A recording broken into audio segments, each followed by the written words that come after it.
Hi guys and welcome back to another video of Accounts Adda. So भाई और बहनों, term to ब्रह्मास्त्र जिसका सभी को था बहुत समय से इंतजार, वो घड़ी फाइनली आ चुकी है। और अब की बार YouTube का जो ब्रह्मास्त्र होने वाला है वो बहुत बड़ा होने वाला है, क्योंकि इसके अंदर आप लोगों को मिलने वाले हैं lessons, notes, DPP, practice paper और बहुत कुछ। सो चलिए बालकों, शुरू करते हैं हमारी आज की class with NPO. Let's get started.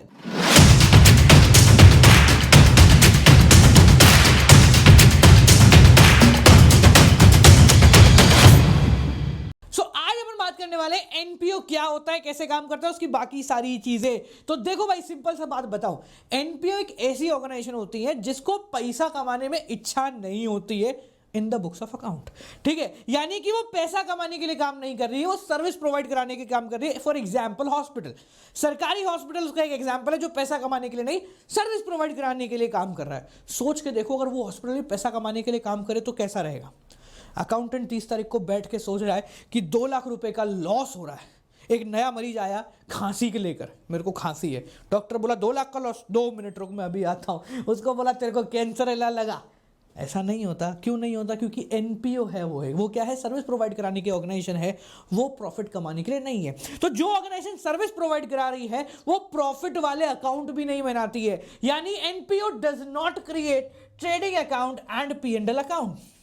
NPO जो होता है वो ना तो ट्रेडिंग बनाता है और ना ही पी&एल अकाउंट बनाता है। क्यों? क्योंकि ट्रेडिंग से निकल कर आता है जीपी ग्रॉस प्रॉफिट और पी&एल से निकल कर आता है नेट प्रॉफिट। ये दोनों वो नहीं बनाता है, क्योंकि एनपीओ प्रॉफिट नहीं कमाता है, वो सिर्फ सर्विस देने का काम करता है। स्टैंडर्ड डेफिनेशन के बारे में बात करेंगे। So what is NPO? It refers to the organisation which are set up as charitable institutions, ठीक है, and work for the welfare of the society without the motive of earning profit. ये profit कमाने के लिए काम नहीं करते, पर इसका मतलब ये नहीं है कि ये पैसा नहीं कमाते।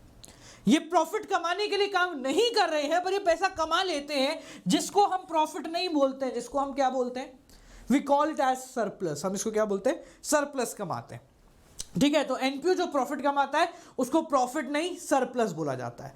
अब प्रॉफिट कमाने के लिए पैसा कहां से आना जरूरी है, तो एनपीओ जो पैसा लाता है वो 3 तरीके से आ सकता है। Either in the form of donation वो एनपीओ के पास आता है, either in the form of loan वो एनपीओ के पास आता है, या तो ग्रांट के फॉर्मेट में आएगा, गवर्नमेंट के थ्रू पैसा मिल रहा है, ठीक है, या फिर सब्सक्रिप्शन मॉडल के थ्रू आएगा, फीस मॉडल के थ्रू आएगा।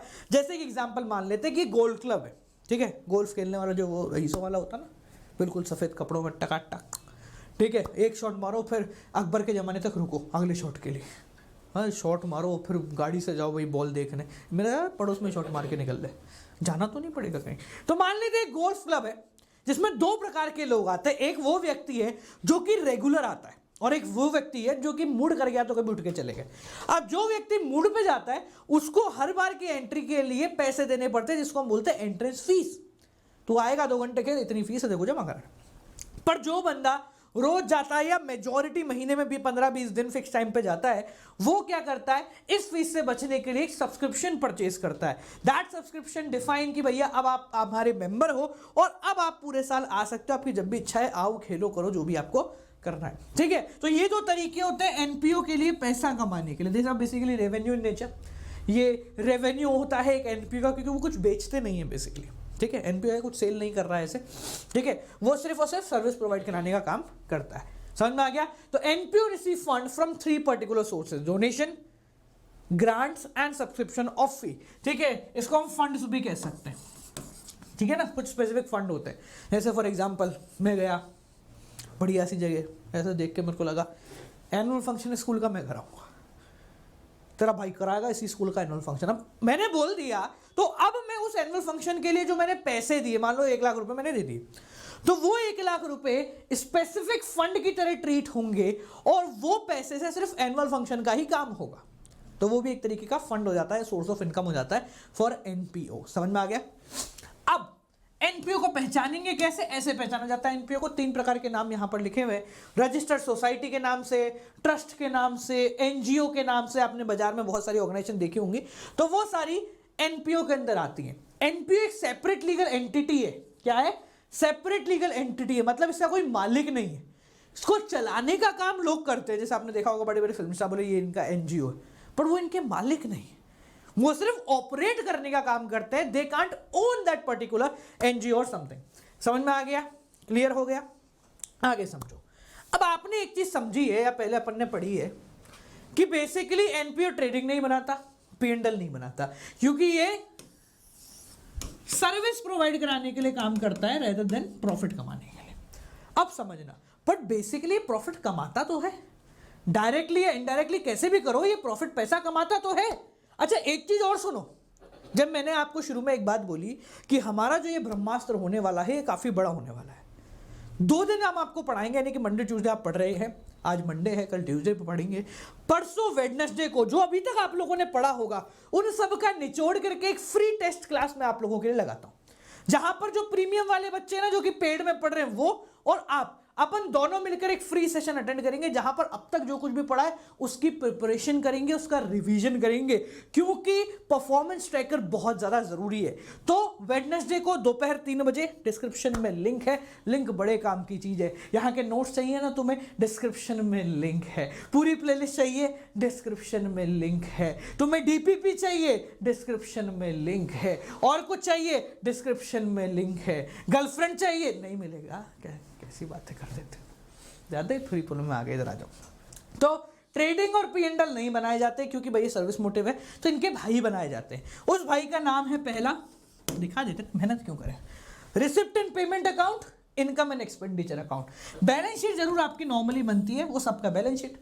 इतना खुश नहीं होना एनपीओ के नाम से, ठीक है? ये परेशान अभी भी करेगी तुम्हें, बैलेंस शीट मैच करनी अभी भी पड़ेगी, साला हर जगह करनी पड़ेगी, ठीक है? तो बैलेंस शीट तो बनाई जाती है, बट तुम्हारा ट्रेडिंग और पीएनडल नहीं बनते। यहां पर रिसिप्ट एंड पेमेंट अकाउंट और इनकम और एक्सपेंडिचर अकाउंट जो है दोनों क्रिएट किए जाते हैं। अब समझो, हमने ये चीज देखी थी कि यहां से ग्रॉस प्रॉफिट, यहां से नेट प्रॉफिट, ये नेट प्रॉफिट चला जाता है हमारे कैपिटल के अंदर, जो कि बैलेंस शीट में लिखी जाती है।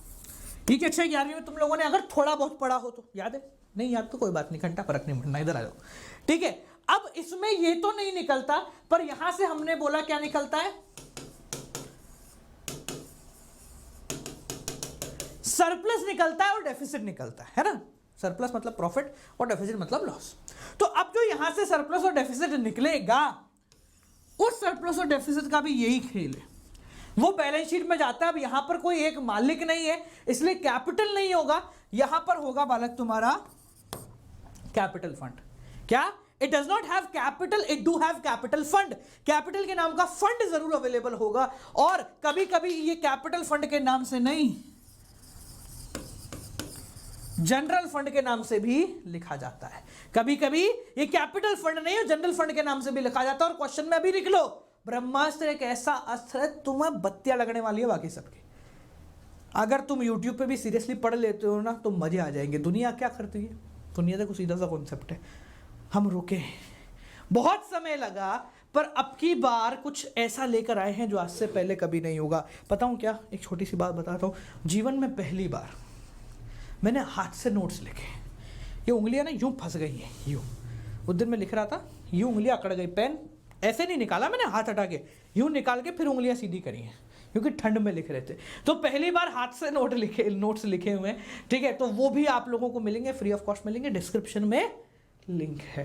हर चीज का लिंक डिस्क्रिप्शन में नहीं मिलेगा, पर काम की चीज का लिंक डिस्क्रिप्शन में मिल जाएगा, ठीक है? तो ये कैपिटल फंड या फिर जनरल फंड होता है। और अगर किसी क्वेश्चन में आपको कैपिटल फंड ना मिले तो आपको ओपनिंग बैलेंस शीट क्रिएट करनी पड़ेगी। आगे पढ़ेंगे क्या, opening balance sheet must be created when capital fund और general fund is not available, ठीक है? अब समझो, तीनों में से पहले खाते को पकड़ते हैं रिसिप्ट एंड पेमेंट अकाउंट। ये देखो आगे लिखा हुआ पूरा का पूरा, नोट्स में सब मिल जाएगा, don't worry about it. Receipt and payment account, income expenditure account और बैलेंस शीट। पहले रिसिप्ट एंड पेमेंट अकाउंट को पकड़ते हैं। R and P account, receipt and payment account, ये भैया सीधी भाषा में तुम बचपन से इसको एक नाम से जानते हो, वो नाम है कैश अकाउंट या बैंक अकाउंट। क्या नाम है? वो नाम है कैश अकाउंट या बैंक अकाउंट। बचपन में हमने तुम्हें कैश देखा है, बैंक देखा है। कैश अकाउंट का खाता का मतलब क्या होता है? कोई फर्क नहीं पड़ रहा एसेट से पैसा आया है, कोई फर्क नहीं पड़ता रेवेन्यू नेचर का है, कोई फर्क नहीं पड़ता करंट ईयर है, कोई फर्क नहीं पड़ता प्रीवियस ईयर है, कोई फर्क नहीं पड़ता कि नेक्स्ट ईयर है। अगर पैसा आ रहा है तो इसमें लिखा जाएगा, पैसा जा रहा है तो इसमें लिखा जाएगा। इस अकाउंट की खासियत है कि ये सिर्फ कैश नहीं है, ये कैश और बैंक दोनों का एक कंबाइंड खाता है। क्या है?